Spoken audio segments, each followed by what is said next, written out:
महीने के कुछ दिनों में महिलाएं पवित्र हो जाती हैं और मंदिर नहीं जा सकती। शरीर थोड़े ही जाता है मंदिर, शरीर का कल्याण करने थोड़े ही मंदिर जाते हो। मन में दोष होते हैं ना, मन का दोष मिटाने मंदिर जाते हो, शरीर का दोष मिटाने तो अस्पताल जाते हो। तो शरीर में क्या हो रहा है, क्या चल रहा है, क्या नहीं चल रहा है, इसका मंदिर जाने न जाने से क्या संबंध भाई। हाँ, इतना देखो जरूर है, तुम किसी भी जगह जाते हो तो इतना तो करते हो ना कि शारीरिक साफ सफाई का ध्यान रख लेते हो। वो बात केंद्रीय नहीं है लेकिन करते हो फिर भी, तो उतना बस कर लिया करो। उस चीज की एक हाइजीनिक वैल्यू हो सकती है, कोई स्पिरिचुअल वैल्यू नहीं। एकदम मूर्खतापूर्ण रूढ़ी है ये। न जाने आज तक महिलाएं ऐसी बात को मानती क्यों आई। क्या पता इसलिए मानती आई हो कि 5 दिन तक खाना बनाने से मुक्ति मिलती है। तो बोली बढ़िया है, मान ही लो। पुरुषों ने बात तो बहुत मूर्खतापूर्ण करी है, लेकिन इसी बहाने 5 दिन तक खाना बनाने से निजात मिली। छोड़ो, मान लिया, बिल्कुल सही बात है। 5 दिन तक हम गंदे हो जाते हैं, खाना नहीं बनाएंगे, तुम ही बनाओ खाना। क्या इस बात में कुछ है दम कि महीने के कुछ दिनों में महिलाएं पवित्र हो जाती हैं और मंदिर नहीं जा सकती? कोई दम नहीं है देवी जी इस तरह की किसी बात में। शरीर थोड़े ही जाता है मंदिर, शरीर का कल्याण करने थोड़े ही मंदिर जाते हो।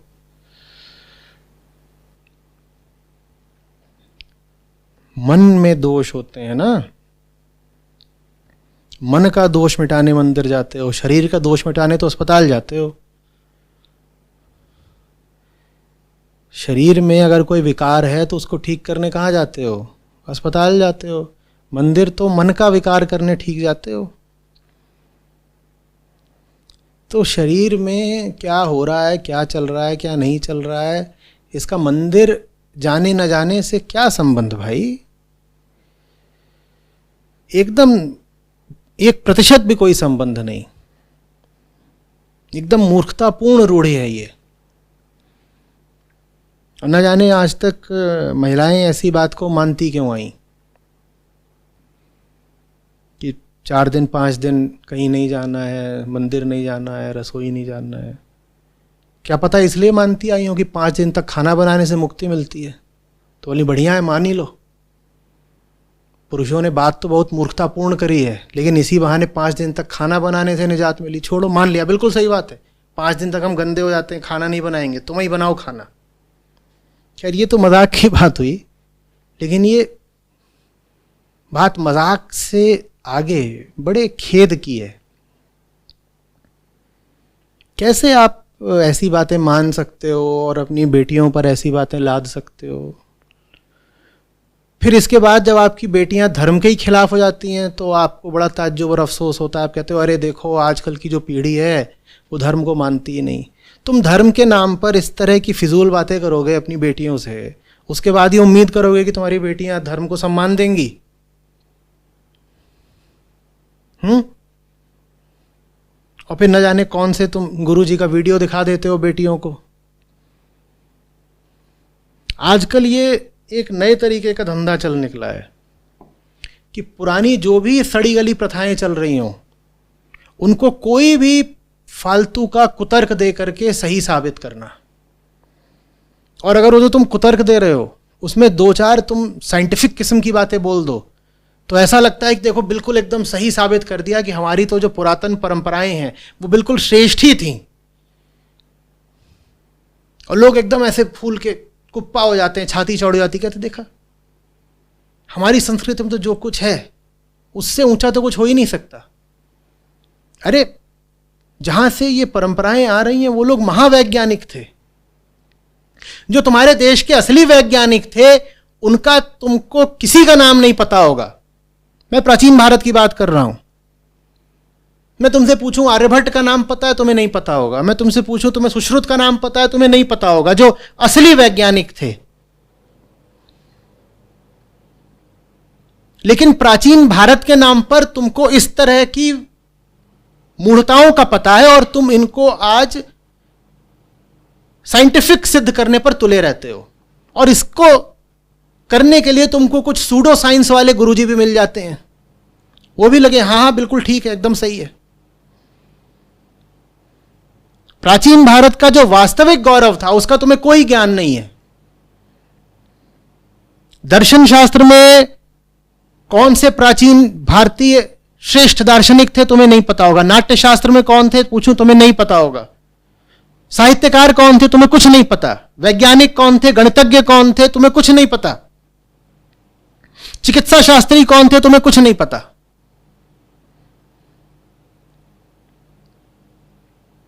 और भारत ने इन सब क्षेत्रों में बहुत बहुत प्रगति करी थी।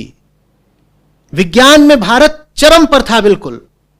मैं असली विज्ञान की बात कर रहा हूं, मैं उस विज्ञान की बात नहीं कर रहा जो कहता है कि जो पुराने भारतीय लोग थे वो छू करके तांबे को सोना बना देते थे।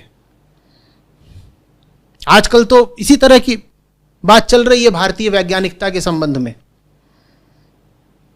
कि अरे साहब ये जो एटॉमिक एनर्जी है ये अमेरिका ने तो अभी खोजी है, हमारे यहां तो आज से 10,000 साल पहले भी एटॉमिक एनर्जी थी।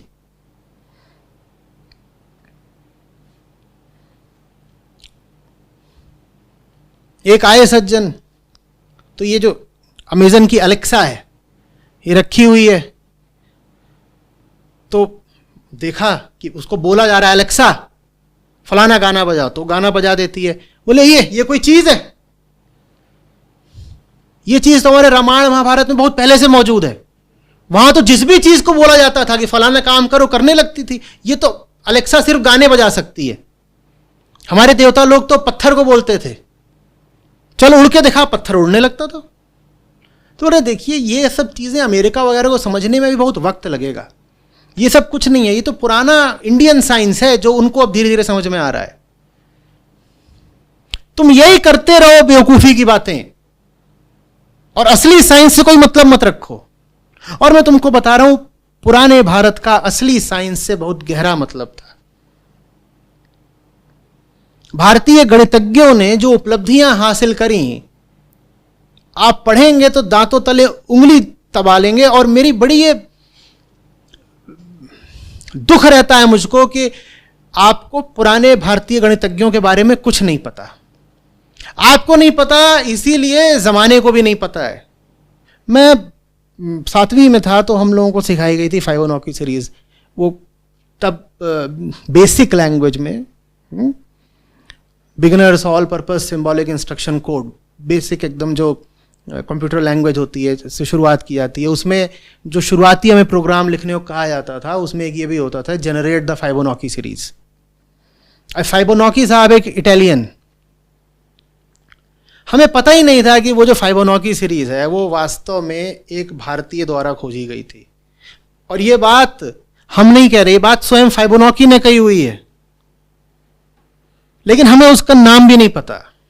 वो सब चीजें बिल्कुल काल के गाल में समाई जा रही हैं, हम उनको खोज के निकालने की और उनको सम्मान देने की चेष्टा भी नहीं करते। हम बल्कि इस तरह